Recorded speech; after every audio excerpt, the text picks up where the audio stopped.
Hola, mi nombre es Lourdes Solís. Muy buen día a todos. El día de hoy me encuentro muy contenta por tener la oportunidad nuevamente de compartir con ustedes una cápsula informativa. Pero el día de hoy queremos abordar el tema del emprendimiento. Cómo emprender un negocio en los Estados Unidos. Y para esto queremos agradecer enormemente la presencia y valiosísimo apoyo de la licenciada Daniela Márquez Albert. Ella es abogada de Derecho Migratorio y Familiar.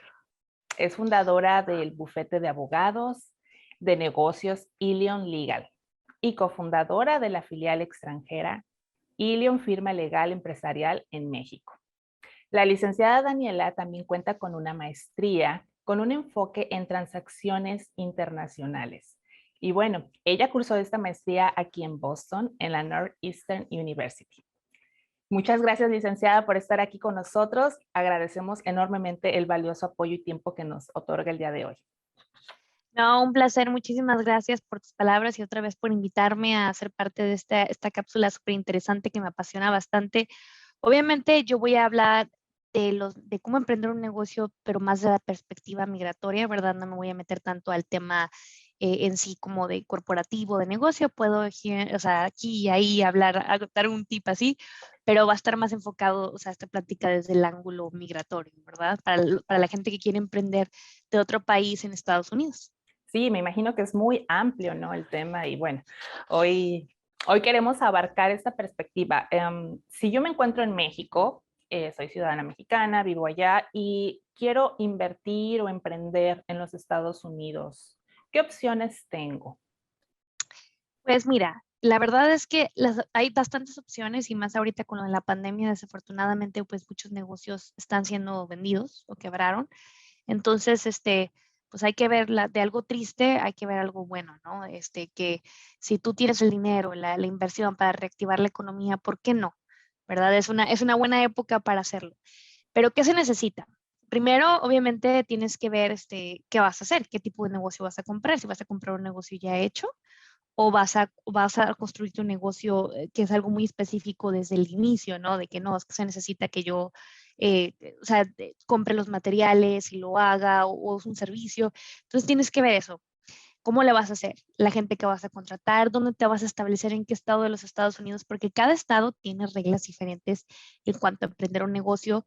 Por ejemplo, el registro, si vas a estar físicamente en un lugar, si vas a tener un local, cuáles son los permisos que necesitas, tienes que ver todo eso, que son independientes de los permisos federales, ¿verdad? Pero te centras a los permisos estatales y también tienes que ver, por ejemplo, si vas a contratar gente, cuáles son las reglas para contratar gente, cómo les tienes que pagar.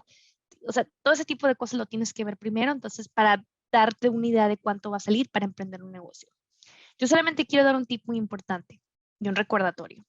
Nada en la ley migratoria de los Estados Unidos dice que tú como extranjero no puedas tener un negocio. Sí puedes tener un negocio, ¿ok? Aunque seas en otro país. Lo que está penado es trabajar en el negocio sin permiso, Okay. ¿verdad? O sea, si no tienes el permiso adecuado para trabajar en tu negocio en los Estados Unidos, necesitas tener un tipo de visa adecuado para hacerlo. Eso es lo único que está penado. Pero si, por ejemplo, tú dices, no, es que yo no voy a trabajar en el negocio, yo voy a tener gente trabajando en el negocio y yo solamente voy a recibir dividendos o ganancias del negocio, entonces adelante, puedes tenerlo. No es algo que te tengas que preocupar o considerar para la apertura de tu negocio, Mm, ¿verdad? ok, ok. Bueno, ok.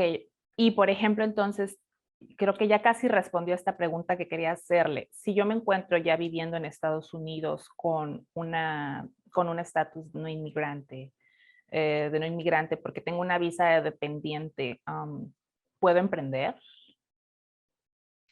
Bueno, dependiendo de la visa de no inmigrante que tengas y de dependiente que tengas, porque hay visas que sí te permiten tener tu propio permiso de trabajo, pero hay visas que de dependiente que no te permiten tener un trabajo a menos que tengas tu propio sponsor, Mm. ¿verdad?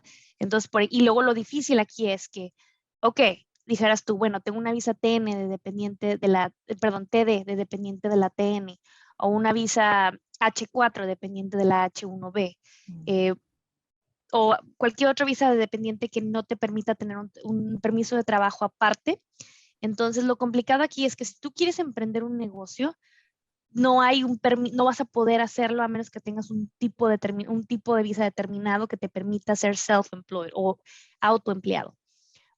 Porque el sponsorship o tener una visa de trabajo es más como para alguien más que te haga el sponsorship, una empresa que te dé el trabajo. Entonces esa es la parte complicada, que no se permite autoempleo, ¿verdad? A menos que tengas una visa ya sea de inversionista. Entonces, si tienes un tipo de este tipo de dependiente de trabajo, entonces no vas a poder. Tienes que hablar con un abogado de inmigración para ver una solución específica a tu caso. Pero si tienes, por ejemplo, una visa de dependiente L2, con las visas L generalmente te dan un permiso de trabajo blanket, que te permite, o sea, blanket se llama como extiende completamente, es un permiso de trabajo extenso, no está sujeto a un sponsor, que eso es muy bueno. ¿Por qué? Porque entonces sí puedes trabajar, sí puedes tener tu negocio, ¿verdad? Pero, o visas de dependiente de inversionistas, por ejemplo, tu pareja tiene una visa E2 con su propio negocio y tú tienes una visa de inversionista, perdón, y tú tienes una visa de dependiente de él y dices tú, bueno, yo puedo también trabajar para mi negocio, yo puedo abrir otro negocio, yo puedo trabajar en nuestro negocio o puedes trabajar para alguien más, pero sí tienes que ser cuidadoso con qué visa de dependiente tienes eh, para poder trabajar en el negocio. Ojo, ojo, yo no digo que no puedas emprender, como lo dije en la otra vez, ¿verdad? Sí puedes, pero tienes que tener gente que te trabaje el negocio. Tú solamente vas a poder recibir ganancias, solamente vas a poder hacer operaciones para instalar el negocio, por ejemplo, contratos, está bien, pero ya que, por ejemplo, contratos para instalar el negocio, no contratos de operaciones con clientes. O sea, eso no lo puedes hacer. No puedes hacer lo que le llaman aquí en Estados Unidos day-to-day operations, que son operaciones del día al día. No se puede, si no tienes el permiso, ¿verdad? Bueno, y entonces, hablando de la visa TD, por ejemplo, puedo saltar de esta visa a una visa de inversionista, ¿verdad? Es correcto, puedes Ah, saltar de una visa TD a una visa de inversionista, puedes saltar de una visa TD a una visa de TN, o sea, tener tu ujú, propio sponsor para trabajo, o sea, sí se puede, puedes saltar, o sea, la mayoría de estatus no inmigrantes ujú. puedes saltar con otro a otro, siempre y cuando hayas respetado tu estatus de no inmigrante y no te hayas metido en ningún problema, no es, no es problema. Y bueno, entonces, ¿cuántas visas de inversionistas existen y que puedan, que los mexicanos podamos aplicar pues, para acceder a ellas, ¿no? Bueno, ahorita en Estados Unidos solamente hay dos tipos de visas bueno, hay otra que es este emprendedor, le que le llaman Parole for Entrepreneurs, que esa es un poco nueva y es, por ejemplo, para emprendedores, pero solamente aplica a ciertos tipos de casos. Pero yo me voy a adentrar a las dos más populares. Mucha gente cuando habla de visas inversionista piensa, la confunde con la visa EB5, que dice, ay, no, pues es que tienes que invertir $1 millón. No, no, esa es para la green card, esa es para sacar una green card. O sea, sí se puede y puede saltar de una E2, que es la visa de tratado, ¿verdad? Pero las visas de tratado son visas de no inmigrantes, son visas para llegar aquí a los Estados Unidos y mientras tu negocio siga operando bien, tú puedes estar aquí con tu familia, ¿verdad? Operando tu negocio. La ventaja de este tipo de visas es que no tienes que invertir tanto dinero. O sea, no hay un número en la ley que diga cuánto dinero tienes que invertir. Pero en base a mi experiencia con nacionales mexicanos, afuera, ¿verdad? De la embajada, porque hay dos maneras de aplicar en la embajada de Estados Unidos en México o aquí adentro, ¿verdad? Pedir un cambio de estatus. Okay. Eh, Aplican criterios diferentes porque son dos agencias diferentes. No hay un número exacto o un número mágico que digas cuánto tengas que invertir, pero yo siempre digo que más o menos entre 80 y $100,000 y más, obviamente. Ujú. Y tienes que justificarlo, tiene que hacer sentido. No solamente porque gastes dinero significa que puedes aplicar para una visa inversionista. Tienes primeramente que hacer un buen plan y justificar que el dinero que tú le estás inyectando al negocio va a ser un dinero que primero te va a permitir crecer el negocio y no va a ser un negocio marginal. El criterio de marginalidad se adentra a principios de que te va a dar para mantener no solamente a tu familia, sino crear fuentes de empleo en los Estados Unidos, porque lo que ellos quieren es que tú crees trabajos para que contrates residentes o ciudadanos en los Estados Unidos, pero lo bueno es que no te dice cuántos empleados necesitas, tampoco te da un número exacto. Y no tienen que ser gente que esté trabajando contigo tiempo completo, puede ser empleados que estén contigo part-time, Mm, ¿verdad? Lo importante es que generes empleos y que el dinero que inviertas esté bien invertido y bien justificado para que tu negocio crezca. No Claro. puedes poner, por ejemplo, $80,000 en una sola cosa. Oh. Y entonces, ¿están sujetas a una temporalidad estas visas? Digamos que yo emprendo y bueno, o sea, no sabemos si va a tener éxito o no este emprendimiento. ¿Están sujetas a una corta temporalidad? Sí, o sea, si el negocio no falla antes, digo, esperemos toco madera, yo siempre le digo a la gente, bueno, si todo sale bien y tu negocio no se va a quiebre antes, ¿verdad? Porque obviamente si vendes el negocio y ya no lo tienes, obviamente tu estatus se termina en ese momento, antes de que tu visa se termine. Pero, por ejemplo, si lo haces afuera de los Estados Unidos, si aplicas por una visa afuera de los Estados Unidos de la embajada, ahorita te lo pueden dar hasta 4 años, Mm. ¿verdad? Y luego puedes seguir renovando. Si lo haces adentro de los Estados Unidos, haces un cambio de estatus, solamente te lo dan por 2 años y tienes que seguir renovando por incrementos de 2 años. Pero la verdad es una visa bastante benigna porque yo he conocido gente que tiene sus negocios por 20 años en E2. Claro, si llegas ya a hacer un negocio muy exitoso o donde generes bastante dinero, inclusive puedes brincar de una E2 a una EB5 que ya te genera una green card, Mm. ¿verdad? Pero siempre le digo a la gente, siempre empieza con poco para ver si el negocio funciona, a menos que seas millonario, ¿verdad? Pero si estás diciendo, bueno, y también te quieres mudar a los Estados Unidos pronto, ¿verdad? A operar el negocio y no te quieres esperar tanto, porque las EB5 de inversionista no es como truenan los dedos y ya quedan, ¿no? O sea, la E2 es mucho más rápida. La E2 es, o sea, si tú tienes ya todo listo y se lo das a tu abogado puede hacer la aplicación hasta en semanas y solamente es que te den la cita en la embajada y las citas ahorita afortunadamente está la embajada de la Ciudad de México y la embajada de Ciudad Juárez procesando nada más visas de inversionista Mm. E2. Es- Entonces, pues, que se tarden un mes en darte una cita en la embajada, o sea, no es tanto. No, no. ¿Verdad? Las visas EB5, que es para una green card, te ponen en un periodo probatorio de 2 años y se tarda más o menos aproximadamente un año en ser procesada. Entonces, si tú te quieres venir a los Estados Unidos rápido, una EB5 no es la manera. ¿Puedes brincar de E2 a EB5? Sí. Oh, eso es interesante porque esa era mi siguiente pregunta, la temporalidad, el tiempo de que esta es aprobada. Entonces es un mito creer que si, bueno, ya cuentas con el dinero y quieres aplicar directo a la EB5, que es la de la Green Card, no porque tengas este dinero es garantía que es rápido el proceso. O sea, demora estos 2 años No, aproximadamente. totalmente. El procedimiento, o sea, no demora 2 años en ser adjudicada, pero demora el tiempo en lo que, pues es una aplicación mucho más grande, como la carga de la prueba es mucho más grande porque no estás pidiendo una visa de no inmigrante, estás pidiendo una green card en base a tu inversión. Entonces, obviamente aquí sí hay requerimiento de empleados, hacen una auditoría exhaustiva en tus finanzas, o sea, todo, ¿no? Entonces, obviamente requiere más tiempo. Una vez que tu petición es aprobada eh, y que puedas aplicar una green card, todo este proceso se puede llevar entre un año, año y medio, y luego solamente te la dan por 2 años, te dan una green card temporal, Mm. tienes que remover las condiciones, entonces para eso todavía tienes que tener el negocio, tienes que probar que sigues operando el negocio para que te remueva las condiciones y puedas tener tu green, o sea, puedes tener tu green card ya la permanente que es por 10 años. Entonces al final, o sea, sí tiene muchos, no está tan sencillo como parece o como se escucha. Y bueno, lo que comenta ahorita de que esta, la otra visa, la que es más viable, ¿me recuerda el nombre? La que no es la EB5, Claro que sí, no, es la visa E2. E2. E2 es de tratado internacional, es la visa de eso. Y hay ahorita, bueno, no me acuerdo cuántos países exactamente son parte, pero son bastantes países. O sea, creo que son arriba de 100 países que son miembros de este tratado. Creo que de Latinoamérica los únicos que no entran son El Salvador, este, Guatemala, Brasil y ponle que uno más que se me esté yendo por ahí, pero la mayoría de países latinoamericanos, incluyendo México, entran en este tratado. Entran bastantes países europeos, entran países eh, de Asia, entran Ujú. países de África.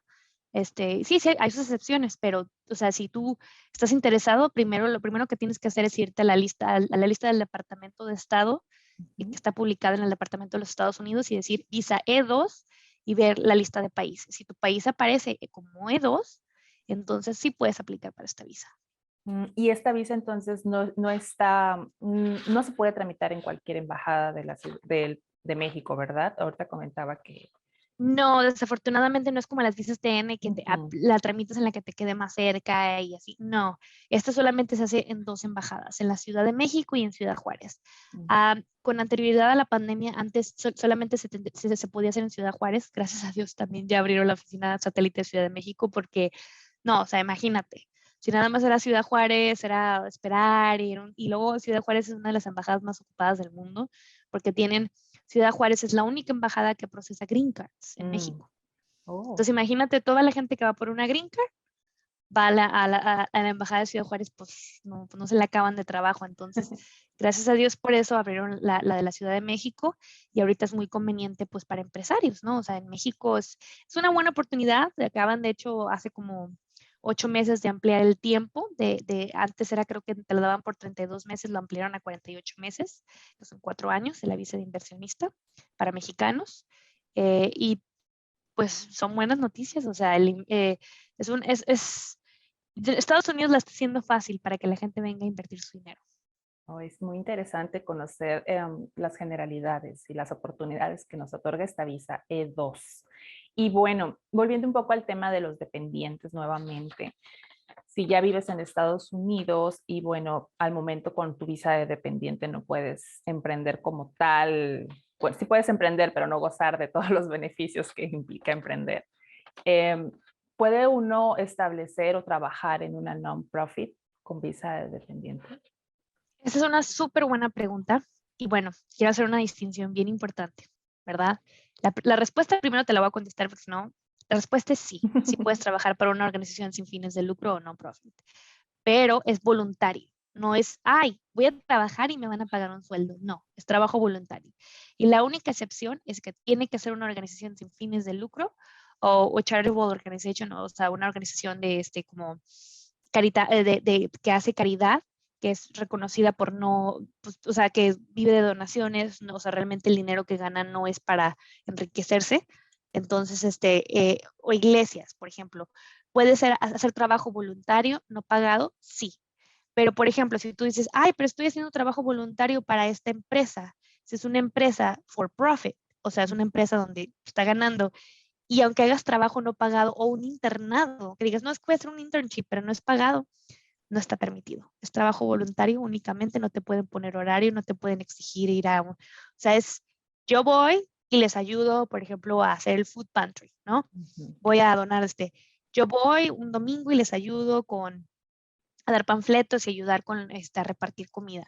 Cosas así. Es solamente trabajo que tú decides hacer voluntario, sin que te pongan condiciones sobre ese trabajo, sin que tengan un horario estricto de, no sabes que tienes que venir o sea, es más como más flexible y que no sea remunerado. Te pueden dar lo que le llaman un stipend, Ujú. que por ejemplo para gente el stipend es conocido como pues como un dinerito ahí bueno, para el lonche o para el transporte, ¿no? O sea, no te vamos a pagar, pero mínimo que no te salga el transporte, ¿verdad? Que está caro para venir hasta acá, bueno, te damos ahí algo significativo, pero no te pueden pagar. Esa es la única, esas es los únicos excepciones donde sí se puede hacer trabajo voluntario, pero ojo, porque otras compañías te van a decir, no, sí, pero no te estamos pagando. ¿Y eso qué? Estás violando las condiciones de tu visa, aunque sea trabajo no pagado. Si no es una organización sin fines de lucro, es considerado trabajo ante Oh. la ley de los Estados Unidos. O sea, tiene una definición de trabajo bastante estricta. Y bueno, entonces, si soy dependiente y no sé, yo quiero emprender en mi país, pero viviendo en Estados Unidos, ¿se puede hacer? Si yo quiero emprender en México, por ejemplo, y vivo ahora en Totalmente, Massachusetts. claro. No, no, no. O sea, si tú tienes el negocio en otro país, Ujú, estás recibiendo dinero en tu cuenta mexicana y el negocio está en México, ujú. no hay ningún problema. ¿Verdad? Hay gente que opera negocios extranjeros, o sea, tú estás viviendo en Estados Unidos, pero estás operando tu negocio desde Estados Unidos, pero no estás trabajando con gente en Ujú. Estados Unidos, no estás haciendo contratos con gente en Estados Unidos, y estás ganando y tienes empleados en México, ¿por qué no? Eres nacional mexicano, ¿no? Sí se puede. El único, así como, es que realmente no estás haciendo actividad comercial o empresarial en Estados Unidos. Ok. Bueno, sí, entonces no hay restricción. Yo puedo, si quiero tener una consultoría y yo soy quien da los servicios viviendo en Massachusetts, pero bueno, está registrada en México y me pagan en una cuenta en pesos mexicanos. Sí, Es, pero ojo, ¿a quién vas a dar consultoría? mm. Ok, Si vas a dar pensando. consultoría a empresas en Estados Unidos o con gente que está en Estados Unidos, ese es el problema. Mm, Si le vas a dar consultoría o vas a hacer videollamadas con gente en México y es gente que te paga en México, entonces no hay claro. problema. Ah, muy bien. Gracias, eso es muy interesante. Y bueno, llegando a casi yo creo a nuestra última pregunta, ¿qué recomienda? ¿Qué es lo que no se debe de hacer al momento de emprender o de que planeas emprender? Bueno, yo creo que lo primero que les diría es que cuidado, con las antenitas bien puestas, siempre es bueno leer de negocios, informarte. Los negocios en México y en Estados Unidos son muy diferentes. Aquí, o sea, en México son como muy, te hacen muchos requerimientos, ¿no? Te la hacen mucho de emoción y es mucho papeleo. Hacer negocios en Estados Unidos no es difícil. De hecho, te lo hacen fácil. Los americanos quieren que inviertas. Entonces, por lo mismo, hay muchos casos de fraude. ¿Por qué? Porque pues ya los que están listos nomás para ver con qué friegan, ¿verdad? Entonces es importante que te pongas bien abusado, que sepas que tienes derechos, que digas, ok, ¿con quién me voy a comprometer a hacer contratos? ¿Verdad? Porque estos contratos, si yo me comprometo a hacer un pago, me puede traer repercusiones en un futuro. Si alguien me queda mal, yo también puedo demandar. O sea, lo importante primero es que, aunque empiece chiquito, empieza bien.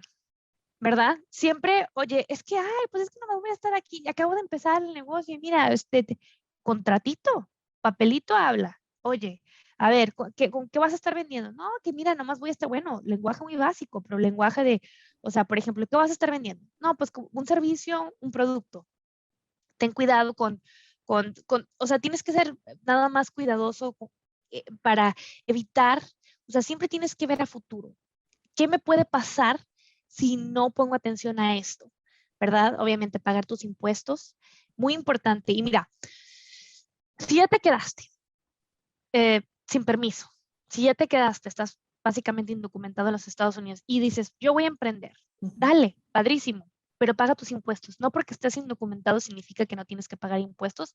Saca tu Tax Identification Number, ITIN, conocido, y pague esos impuestos. Esto no significa que estás trabajando con permiso, no, pero mientras no te metas en problemas con el IRS o con Hacienda en los Estados Unidos, no hay tanto problema, ¿verdad? Porque eso ya es otro monstruo, ya deja tú el problema migratorio, no pagar impuestos es un problemón.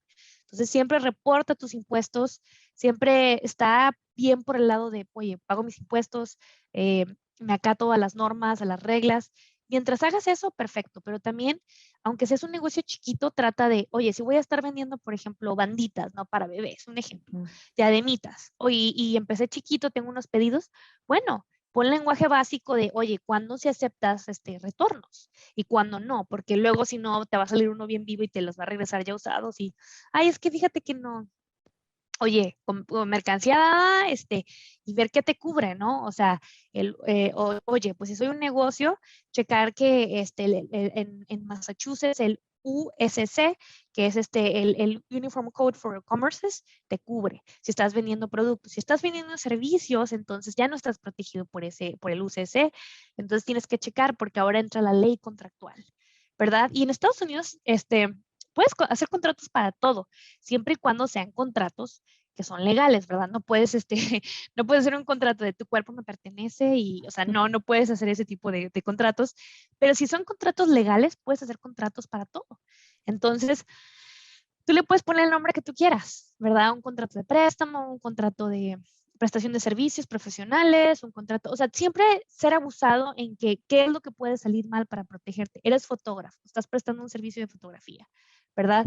Inclusive poner un contratito en lenguaje de, oye, me tienes que dar un depósito, pero si algo pasa que por el clima, pues ¿qué pasa? ¿Cómo cancelas? ¿Cómo le haces? ¿Tienes una política de reagendar la cita? Este, ¿Qué pasa si la persona te queda mal? ¿Qué pasa si la persona te sale con una novedad cuando llegas y es más trabajo? Tienes que poner todo eso por escrito para que no te salgan con novedades y no te agarren, porque yo he visto gente que por ese tipo de cositas o detalles los estafan y sus negocios quiebran. ¿Por qué? Porque tienen que pagar algo que no, o los demandan y no estaban protegidos. Ay, eso es otra cosa con las demandas. Pero te dejo que me hagas más preguntas, perdóname. No, no, no, pues ahora sí que me gustaría que usted nos recordara los 3 puntos claves que debemos mantener en mente, 3 o 4, los que haya, para Perfecto, mantener sí. en mente. No, sí, sí, sí. Bueno, el primero sería, chécate, ¿estás en México o en Estados Unidos? ¿Qué Ujú. quieres hacer? qué tipo de negocio quieres emprender. ¿Tienes permiso para trabajar en ese negocio? ¿No tienes permiso? Entonces habla con un abogado de inmigración, porque si lo que quieres hacer es trabajar en el negocio, hay maneras y sí se puede, pero tienes que hacerlo bien, ¿verdad? Porque ay, yo conozco muchos empresarios buenísimos que son, pero buenos para los negocios, pero oye, van y vienen así, les digo, oye, pues, ¿qué es eso? O sea, no, qué necesidad de estarte arriesgando de esa manera, ¿no? Entonces, no, porque si te agarran, no vale la pena, te revocan la visa y bueno, este, y ya después de eso, ser cuidadoso con los contratos, ser cuidadoso con otra cosa que les quería comentar, pero eso ya no es tanto inmigración, sino es un tip. eh, no necesitas incorporarte, no necesitas ser una corporación, no necesitas ser una Limited Liability Company, un LLC, aquí conocido en Ujú. Estados Unidos. No necesitas para empezar un negocio. Puedes empezar como DBA y mucha gente me dice, ¿qué es DBA? ¿Qué es Doing Business As? O Mm, haciendo negocios como. Tú puedes ser, por ejemplo, Lourdes Solís y tienes una marca ¿cómo se llama? De frutas. Por ejemplo, vendes unas paletitas de frutas de chamoy y le pones DBA dulcerías.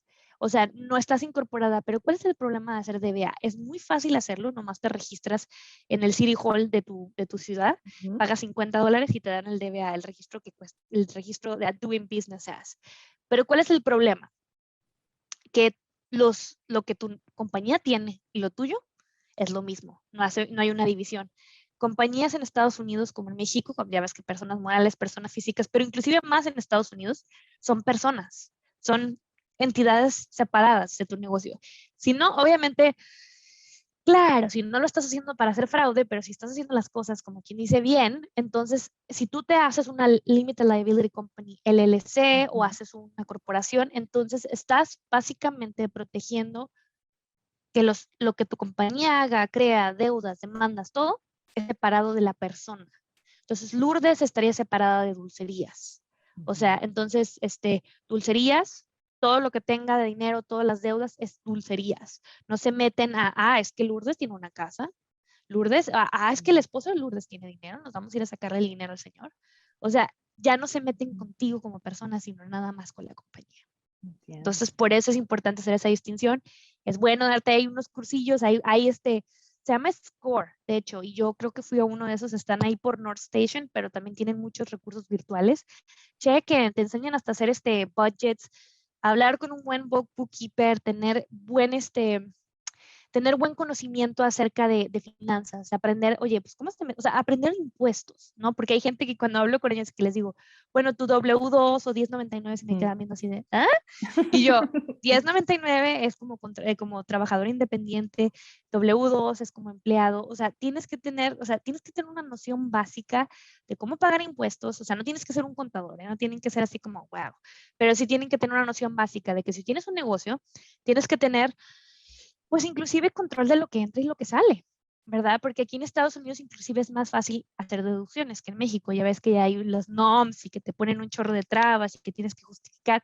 Aquí, claro, obviamente hazlo bien porque luego si te agarran en una auditoría, pues ¿para qué te cuento? Pero si no estás haciendo nada malo, o sea, lo importante es que puedes llevar así como el registro de, bueno, me gasté $20,000, pero esos $20,000, y entró $20,000 a la empresa, perdón, pero esos $20,000 le tuve que pagar $4,000 al proveedor que me vendió los dulces, tuve que pagar 2,000 de advertisement que puedo probar, tuve que pagar 2,000 o $3,000 al empleado, entonces en total ya solamente me quedé con $9,000. Eso es un ejemplo. Claro, las matemáticas no me estén escuchando porque yo no estoy haciendo matemáticas correctas ahorita, pero es un ejemplo, o sea que no vas a pagar impuestos por los 20,000, vas a pagar impuestos por los 9,000 que te llevas netos, Claro. tuyos, ¿verdad?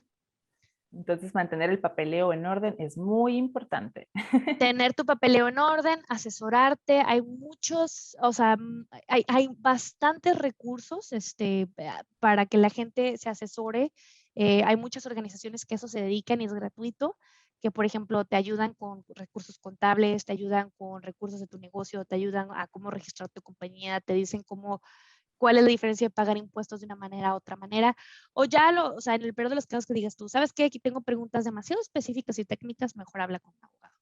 Pero entonces lo ideal con todas estas fuentes virtuales que existen, digo, estás en México, puedes empezar a autoinformarte con estas fuentes que podemos accesar de manera virtual y gratuita quizá. Y si surgen dudas en específico, ahora sí ya vas informado con un especialista, ¿no? Que te oriente y que te diga qué aplica para ti y qué no aplica para ti. Totalmente, totalmente. O sea, siempre lo primero es ser proactivo. Empezar para tener una idea. Y es que a veces es muy importante. ¿Cómo vas a saber qué preguntas hacer si no tienes idea de lo que quieres preguntar? ¿Verdad? Suena raro que lo diga así, pero mientras más te informas del tema, más preguntas te van a salir, Sí. ¿verdad? O sea, decir, pero, oye, esto.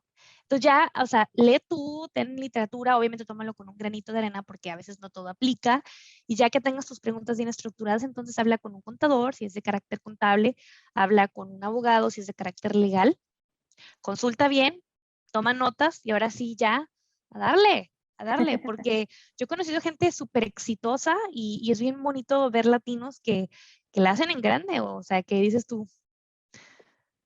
Ay, Y no. créeme, el peor de los escenarios es que crezcas. Perdón, el peor de los escenarios es que te vaya mal, pero también uno de los no tan malos escenarios, pero también yo se los digo porque hasta por experiencia propia, que empieces un negocio, crezcas y crezcas sin tener estructura. Que digas, ¡oh! No me la esperaba. Entonces estés así como, y estés tratando de enderezar el barco cuando ya empezó, o sea, ya estás con camino andado.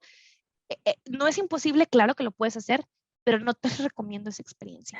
O sea, si yo pudiera darles un consejo a mi Daniela hace 2 años, le diría, Daniela, no, no, no, no, no. Siéntate, haz todo lo que tengas que hacer y empiece con bases fuertes. No, no minimices. Por eso se lo estoy diciendo ahorita a ustedes. No minimices. No digas, ay, no, pero es que todo bien hecho. Sistemas, todo, porque luego empiezas a crecer y empiezas a decir, oh my God, no tengo tiempo de hacer esto, no tengo tiempo de hacer esto, y te estás ahogando en pendientes. Claro. Entonces, o sea, hágalo desde un inicio, de verdad. Ustedes de un futuro van a decir, gracias, gracias. Establecer procesos, ¿verdad? Puede ser cansado y tardado, pero vale la pena al final entonces. Muchas gracias, licenciada. La verdad es que ahorita que hablábamos con preguntas, estamos invitando también a la comunidad a que por favor nos dejen sus preguntas, comentarios, porque bueno, la licenciada siempre está abierta a que grabemos una segunda cápsula en la que podamos resolver más a detalle dudas, a lo mejor un poco más puntuales. Bueno, pero también cabe destacar que esto es meramente informativo y que en el momento de que ustedes decidan dar el paso de tomar acción en este camino, pues consulten a un especialista. Nosotros vamos a dejar información aquí de la licenciada Daniela Márquez para que si desean la pueden contactar, solicitar una cita y pues esperamos que haya sido de ayuda esta información que se comparte hoy. Gracias, licenciada. Muchísimas gracias, Lourdes, y gracias a todos. Y sí, por favor, dejen sus preguntas. Va a estar muy, inclusive padre hacer una sesión donde podamos contestar así como más interactiva, ¿no? Las preguntas del público. Estaremos practicando para un live próximamente. Sí, sí, Gracias. claro que sí. Muchas gracias. Hasta pronto. Hasta pronto.